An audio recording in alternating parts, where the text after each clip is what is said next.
꽃들에게 희망을 이라는 책이 있는데요. 이 책은 그 애벌레 두 마리가 서로 사랑하는 내용으로 시작을 합니다. 그런데 한 애벌레가 다른 수많은 애벌레들이 하늘 높이 만든 애벌레 탑을 발견합니다. 애벌레 탑이 애벌레들이 모여가지고 저 위에 높은 곳에 올라가려고 자기들끼리 부대끼며 쌓는 애벌레로 이루어진 탑입니다.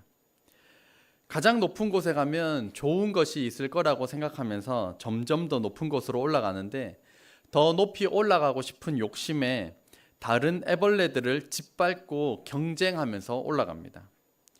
결국 이야기의 정점에 이르러서는 꼭대기에 올라가면 정작 올라가 보니 아무것도 없는데, 올라오는 이들에게는 그 사실을 알려주지 않으므로 계속하여 아무것도 없는 꼭대기를 향해 올라가는 인생을 비유하며 교훈하고 있습니다. 오늘 본문에서도 점점 더 높아지고 싶은 욕심에 바벨탑을 쌓는 사람들이 나옵니다. 1절 말씀 같이 읽겠습니다. 온 땅의 언어가 하나요, 말이 하나였더라. 아멘. 하나님께서 아담과 하와에게 하나님의 그 언어 체계를 다 만들어서 입에 넣어 주셨습니다. 그 언어 하나로 아담과 하와로부터 온 인류가 사용하다가 노아의 방주, 대홍수 이 사건 이후로 노아와 가족들로부터 다시 인류가 번성해 나아가는데, 그때까지도 온 땅의 언어가 하나요, 말이 하나였습니다. 2절 말씀 같이 읽겠습니다.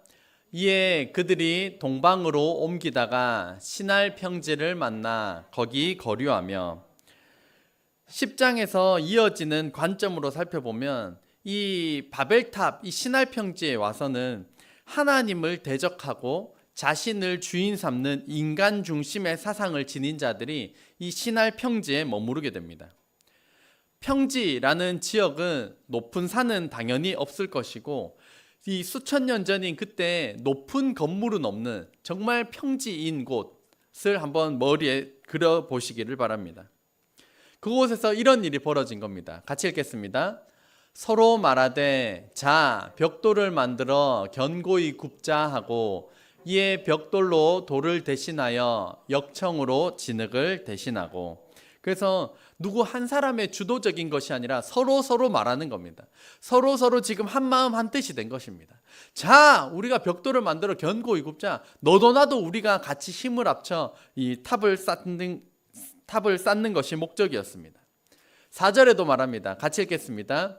또 말하되 자 성읍과 탑을 건설하여 그 탑 꼭대기를 하늘에 닿게 하여 우리 이름을 내고 온 지면에 흩어짐을 면하자 하였더니. 아멘. 지난주에 저희가 간단하게 살펴보았던 내용인데요, 바벨탑을 쌓았던 그 목적은 그 탑 꼭대기를 하늘에 닿게 하는 것이 목적이었는데, 그것은 다른 말로 그 목적을 풀이하면 주권의 문제라는 것입니다. 그러니까 하나님이 신이 아니라, 하나님이 주인이 아니라 내가 주인이 되자, 우리가 신이 되자 라는 뜻으로 바벨탑을 하늘에 닿게 하고자 하였습니다. 그래서 인본주의는 사람 중심, 내가 주인임을 의미하는 것이고, 그렇다면 신본주의는 누가 중심입니까? 신이신 하나님이 중심인 것이 바로 신본주의, 하나님께서 주인 되시는 삶입니다. 사람은 인본주의나 신본주의, 사람 중심이나 하나님 중심, 이 두 가지 가운데 하나를 선택하게 되어 있습니다. 그렇다면 그리스도인은 어떤 사람일까요? 당연히 신본주의자입니다. 하나님 중심으로 하나님을 주인 삼아 섬기는 저와 여러분 되시기를 주의 이름으로 축복합니다. 이 탑을 쌓는 목적 두 번째는 빨간 글씨를 보면 우리 이름을 내자는 것입니다. 우리 이름을 내자는 것은 이 삶의 방향의 문제입니다. 그러니까 하나님의 영광을 위하여 사는 것이 아니라 내 이름을 위하여, 나의 영광을 위하여 우리가 이 탑을 쌓자라는 것이었습니다. 그래서 어떤 신학자는, 성경에는 기록되어 있지 않지만 바벨탑을 쌓는 벽돌에 아마 그 건물을 짓는 사람들의 이름을 새겼을 것이다 라고 보는 학자도 있습니다. 그래서 이것은 삶의 방향의 문제, 우리 그리스도인에게 주신 이 삶의 방향은 따라해 보겠습니다. 하나님의 영광을 위하여. 하나님께서는 사람을 창조하시고 하나님의 영광을 위하여 살라라고 말씀하셨지만, 사람들은 모이고 나면 하나님은 온데간데 없이 우리 이름을 내자, 나의 영광을 위하여 살아간다라는 것이 바벨탑에 나타나 있습니다. 그리고 세 번째, 온 지면의 흩어짐을 면하자라는 것이었는데, 이것은 하나님의 말씀에 순종하는가 불순종하는가의 문제입니다. 왜냐하면 당시에 노아의 방주 대홍수 심판 이후로 이 땅에 많은 곳이 비어 있을 때 하나님께서 다시 명령하십니다. 생육하고 번성하여서 땅에 충만해라. 흩어져서 여기에 빈 이 땅에 하나님을 경외하는 자들로 가득 채워라 라고 하는 사명을 주신 것입니다. 그런데 인간 중심의 사람들은 흩어지지 말자, 하나님은 흩어져서 땅에 번성해라 라고 말씀하셨는데, 사람들은 하나님의 말씀은 안중에도 없고 우리 여기에 다 모여서 바벨탑을 쌓으면서 온 지면에 흩어짐을 면하자라고 하는 하나님의 말씀에 대한 불순종, 하나님 없는 것에 대한 상징이 바로 바벨탑이었던 것입니다. 게다가 여기는 신할 평지입니다.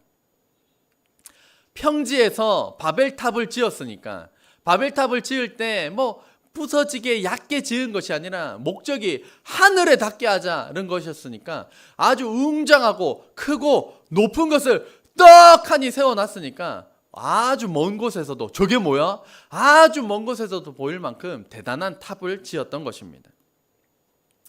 6절 말씀 같이 읽겠습니다.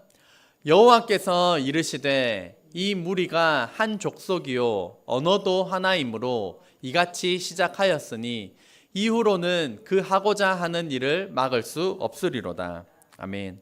그래서 이 본문을 한글 번역 그대로 보자면 하나님이 전능한 분이 아니신가라는 뉘앙스를 주지만, 이 본문을 원문에 가깝게 좀 더 해석을 하고 보충 설명을 하면, 이 인간이 하는 그 악한 일이 하나님께서 제재하지 않으시면 계속해서 이루어갈 거다.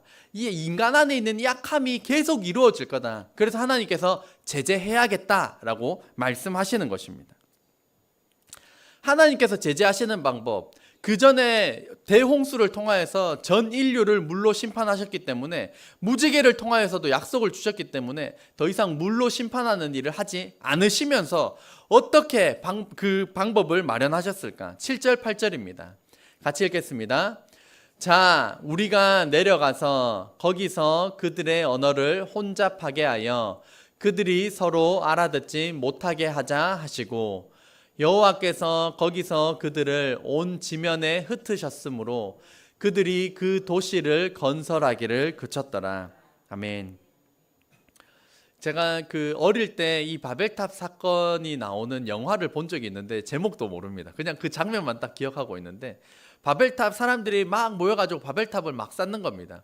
그러면 주인공으로 보이는 한 인물이 으아 하더니만 이제 탑을 높게 쌓고 하늘을 향하여서 큰 활을 듭니다.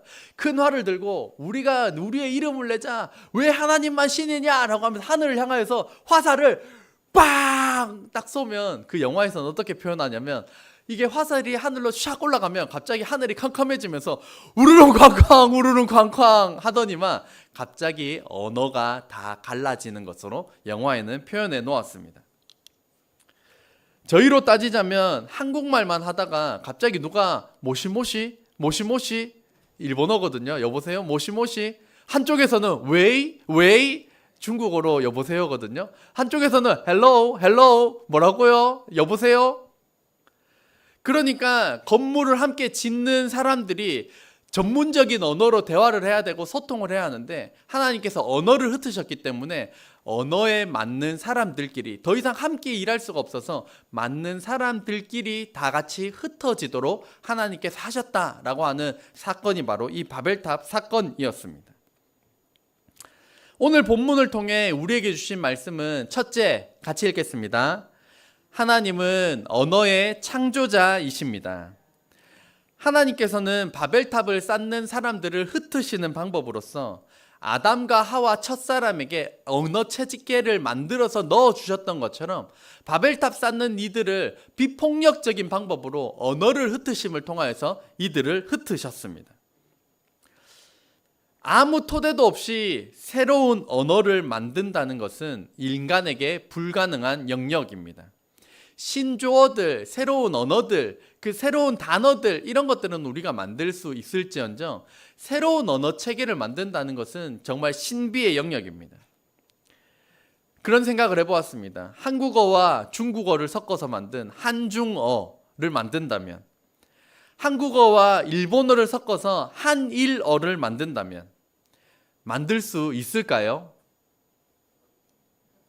네, 뭐 불가능할 것 같습니다.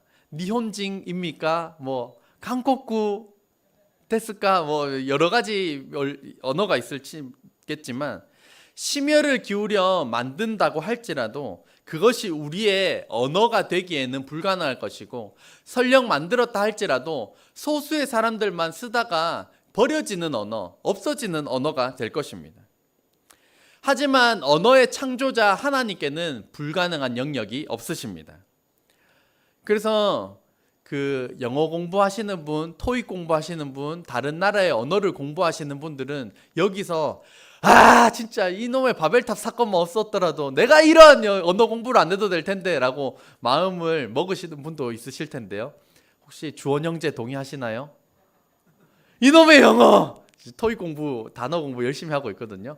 바벨탑 사건만 없었더라도 우리가 영어 공부, 중국어 공부 막 이런 거 안 해도 될 텐데, 이때 하나님께서 언어를 만드셔서 흩으심을 통하여서 모든 민족의 언어로 나뉘게 되었습니다. 우리가 믿는 하나님은 모든 언어의 창조자 되시는 살아계신 하나님이십니다.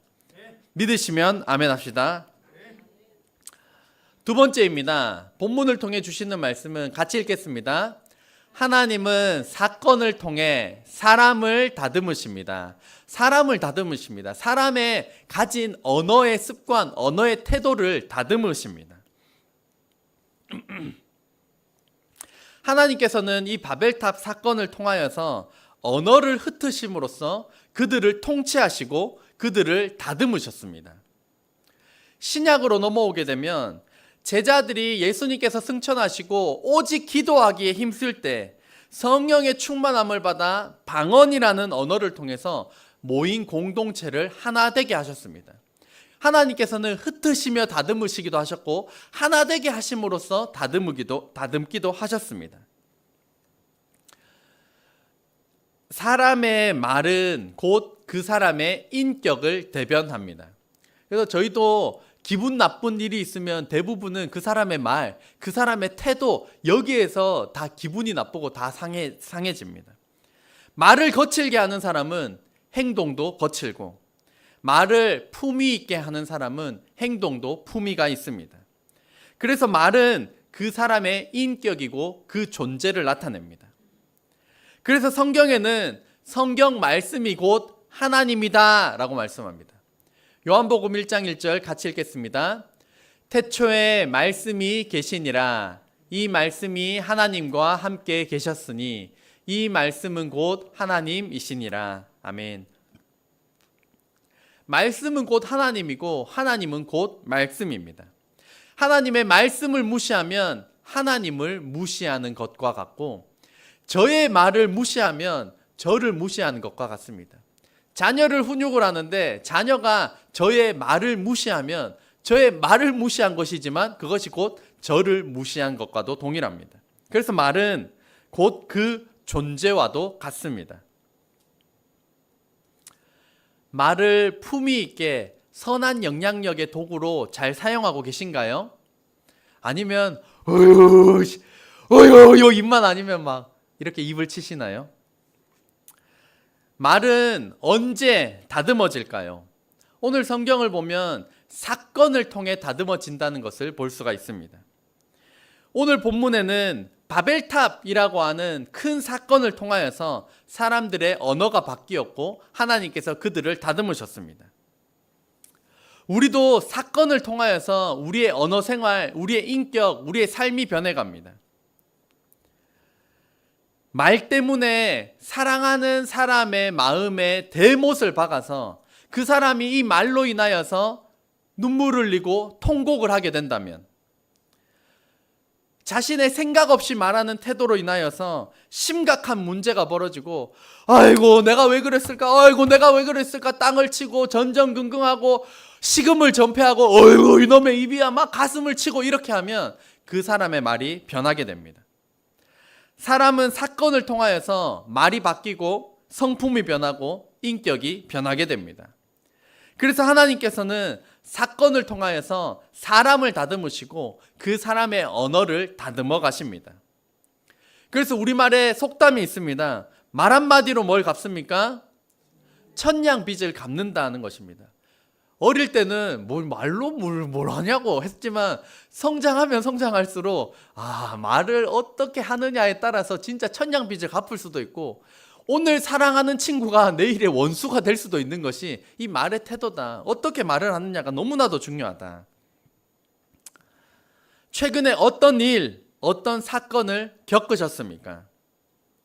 그 일을 통하여서 우리의 성품과 인격과 언어를 다듬으시는 하나님을 발견하고, 우리의 언어가, 우리의 인격이 깨어지고 부서지고 그 가운데 성령으로 충만케 되는 저와 여러분 되시기를 주의 이름으로 축복합니다. 마지막 세 번째입니다. 세 번째가 없나요? 셋째, 같이 읽겠습니다. 내 마음속 바벨탑을 점검해야 합니다. 사람이 성령으로 충만케 되면 그때는 우리가 하나님을 위한 탑, 하나님의 영광을 위하여 살아가게 되지만, 어느샌가 돌이켜보면 그것이 나를 위한 바벨탑으로 변질될 때가 많습니다. 시작할 때는 하나님의 영광이었지만 시간이 지나면 지날수록 초심을 잃어버리고 어느샌가 나의 영광을 위하여 살아가는 것이 연약한 저희들의 모습입니다. 저마다 내 마음속 은밀한 곳에 바벨탑을 쌓으며 살아갑니다. 성공이라는 바벨탑, 돈이라는 바벨탑, 때로는 자식이라고 하는 바벨탑을 저마다 쌓아갑니다. 이 바벨탑은 하나님 없이 이루고자 하는 것들, 하나님 없이 내 힘으로 할 수 있다고 하는 것들, 그것이 또한 바벨탑입니다. 하나님 없이 가정을 이루겠다, 하나님 없이 성공하겠다, 하나님 없이도 내 힘으로 얼마든지 건강을 이룰 수 있다 하는 것이 내 마음속 하나님 없이 이루고자 하는 은밀한 바벨탑들입니다. 예전에도 소개해드린 적이 있는데, 하나님의 교회 대 교회 주식회사라는 책이 있습니다. 교회는 주식회사가 아니고 하나님의 교회여야 하는데, 이 세대가 변질되다 보니까 그 대형 교회 목사님들은 큰 부와 명예도 누리고 그런 권력도 가지고 있으시기 때문에, 저도 신학교 4학년 때는 이런 말은 안 했지만 교회 주식회사를 일구겠다라고 생각하진 않았지만 대형 교회 목사가 되어야겠다, 아이고 번듯한 거 내가 해야겠다라고 하는 마음이 저에게도 있었습니다. 하지만 강의를 통하여서 하나님께서 원하시는 것이 교회 주식회사가 아니라 진정한 하나님의 교회구나 라고 하는 것을 정말 가슴 치며 눈물 흘리며 회개하였던 그런 통곡의 시간들이 있었습니다. 물론 교회가 크고 성장하여서 성도님들도 많고 재정도 풍족하면 저희가 할 수 있는 일들이 물론 많아질 것입니다. 하지만 그것은 내가 대형 교회를 꿈꾸고 내가 어떻게 하는 것이 아니라 하나님께서 필요하시면 열어주시고 부어주실 것입니다. 그러므로 우리가 해야 할 일은 이 바벨탑, 내가 주인이 되겠다, 나의 이름을 위하여 살아가겠다, 하나님의 말씀을 거부했던 이 바벨탑을 무너뜨리는 것인 줄로 믿습니다.